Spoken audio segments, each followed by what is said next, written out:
We had a chance to go down to Key West last weekend and for the Songwriters Festival. It was my first time ever even going to Key West, let alone the Songwriters Festival. So it was a lot of fun. You went down with your fiance Paul. I went down with Kristen and some friends and whatnot. And you were with a bunch of like radio people from across the country and all that. We were talking about this yesterday. Yeah, we get invited down for this. Yeah. But it's really cool.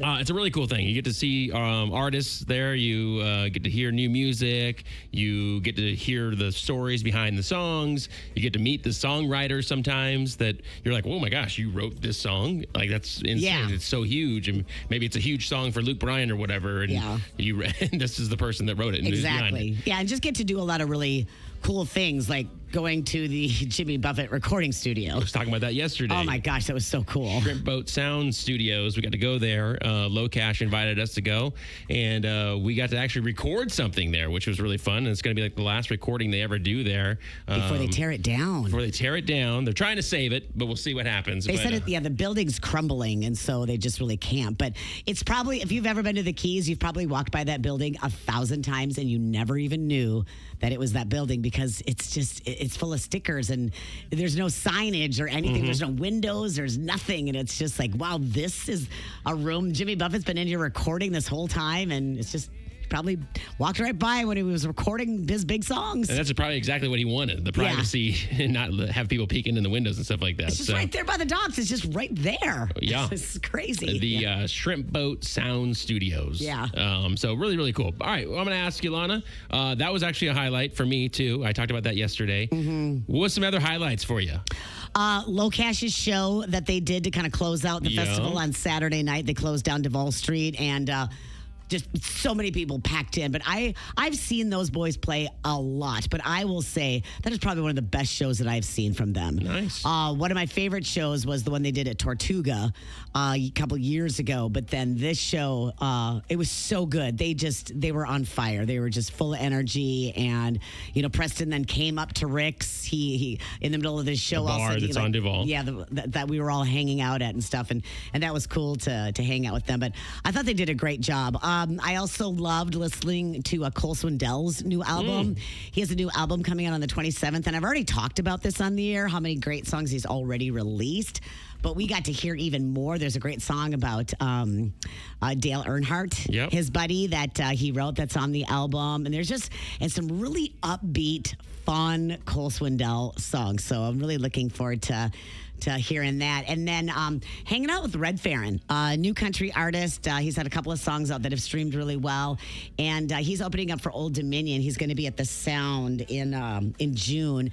He's just got energy. I like him. He's such a redneck. He's got the full-blown mullet. He does. Awesome. And he's got that voice, that southern redneck voice, but he's great. I mean, I love his energy, and I just had a really good time hanging out with him. So. Yeah, good dude. No doubt about it. Yeah.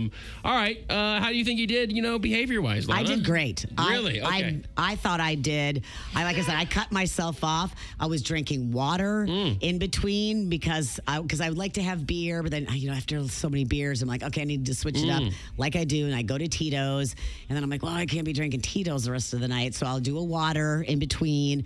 Then I'll have another one. I didn't see the waters. I was drinking water. Yeah, I was actually showing people. So I just wanted to prove to everybody. Oh, my look, gosh. I'm drinking water. It wasn't a Tito's water. It was just water. It was water. Okay. So I was doing that. But no, I didn't get into any trouble. I was well behaved. Nobody was talking about anything I was doing the next day because we're with a big, it's a big group of us that go down and do these different things every year. So we all know each other from, all over different, cities and stuff. But no, everything was perfect until I tried to come home. Okay, so you're supposed to come home on Sunday at 1 o'clock, I think? My flight left at 1 o'clock because Paul didn't want to take the 7 because then we'd had to get up at 4 I took the 7. I know, but we were partying a little bit later than you were on Saturdays, so yeah.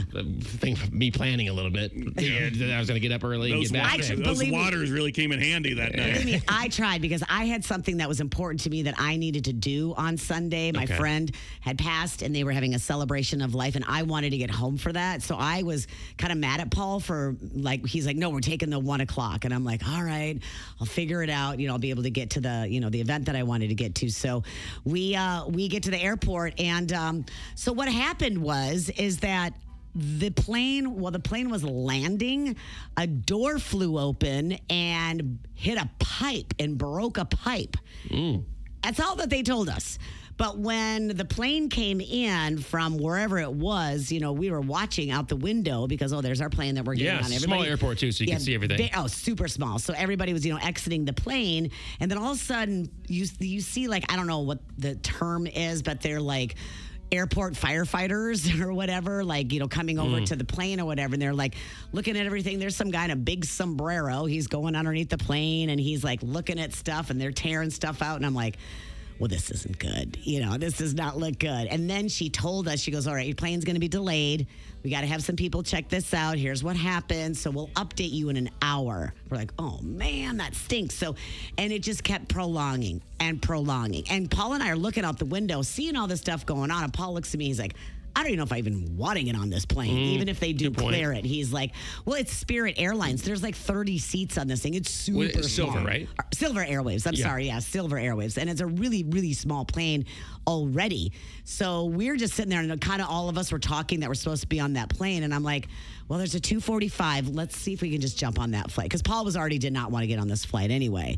Can't get on the 245. Completely sold out. Everybody's leaving that day. Everybody's leaving. And let's don't forget, Key West Airport is very small. There's not a lot of flights that are leaving that place anyway. Nope. Well, then they had a 7 o'clock. And I'm like, all right, let's see if we can try to get on 7 o'clock. Nope, can't. That's already sold out. So then I'm like, okay, there's a flight to Miami. There's a flight to Orlando. Maybe we can do that and then get a car and drive. So we're trying to figure all this out. And then finally they say, nope, the flight's been canceled. So now we're like, oh, great. So now we really aren't going to be able to. She goes, the only flight you can get on is tomorrow at 1 o'clock. We're like, oh my gosh. So right there we had to make the decision. What are we doing? Are we staying or are we driving? I hate road trips. So I did not.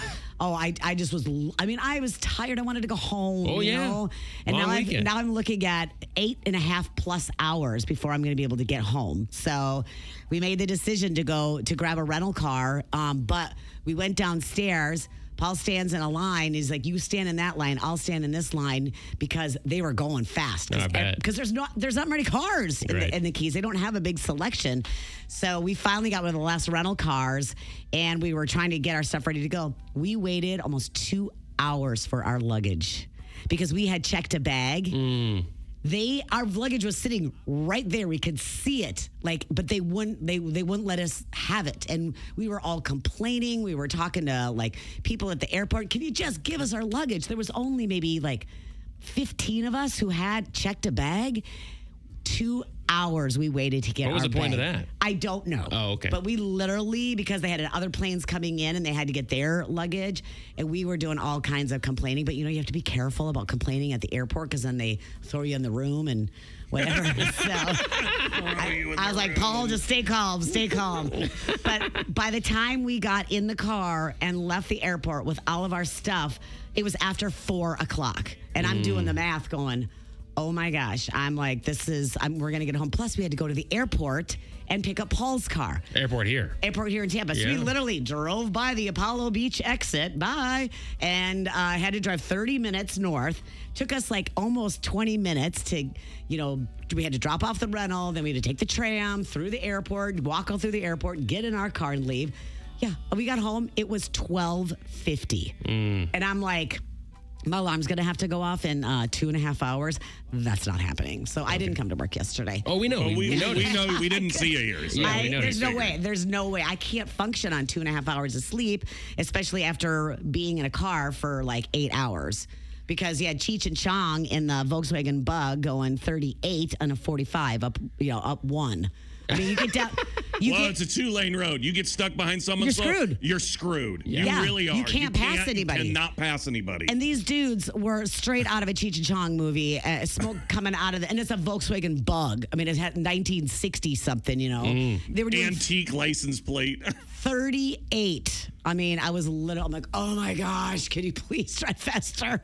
Yeah, you're screwed when you get stuck behind somebody. So I'm glad you made it back. Took us forever to get home. A lot of drama always happens, and before you left, and we thought, okay, there's something could happen, and that's why I was like, I'm not trying to attach myself to Launa on this vacation because I don't want to be sucked into any drama. But it was almost perfect. Almost. Everything was perfect on this trip.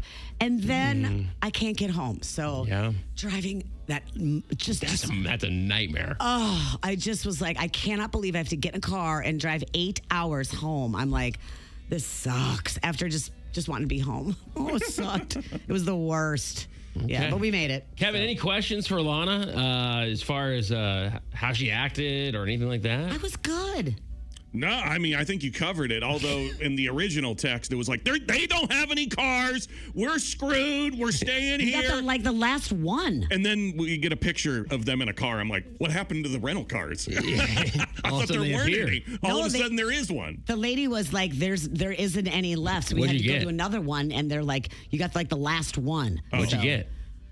A Volkswagen something. Okay. It was like a small SUV. Oh, it's not I don't bad. know. I was in the car for 8 hours. I really don't know what I was in. You know? Yeah. I don't know. All right. Well, But- I'm glad you made it back. Finally. And you had a good time? I had a great time, Lon. Yeah. Like I said, I was down there with a bunch of friends, and we were there to support Locash and Chris and all that, and we had a lot of fun. So it was. I thought you were hilarious, and I actually said yesterday that you were mild. I was. He did. I Yeah. did say yesterday. There was at Rick's. There was a few moments that I thought were funny to me, like the one when they shut down the bathroom on you, and then you ended up dropping Locash's name in order to get to the bathroom. I said, "Are we really name dropping to get to the bathroom right now? Is that happening?" They had the bathroom open all night, and then all of a sudden, right when it got busy, then they're like, and then they shut off the bathrooms. I'm like, what are we supposed And they to do? denied you, I heard. Yeah, oh yeah. I'm with Locash. Can I use the bathroom? And they went, sure, No. you sure can't. Come on in. Who knew? All right, very cool. That was a fun trip.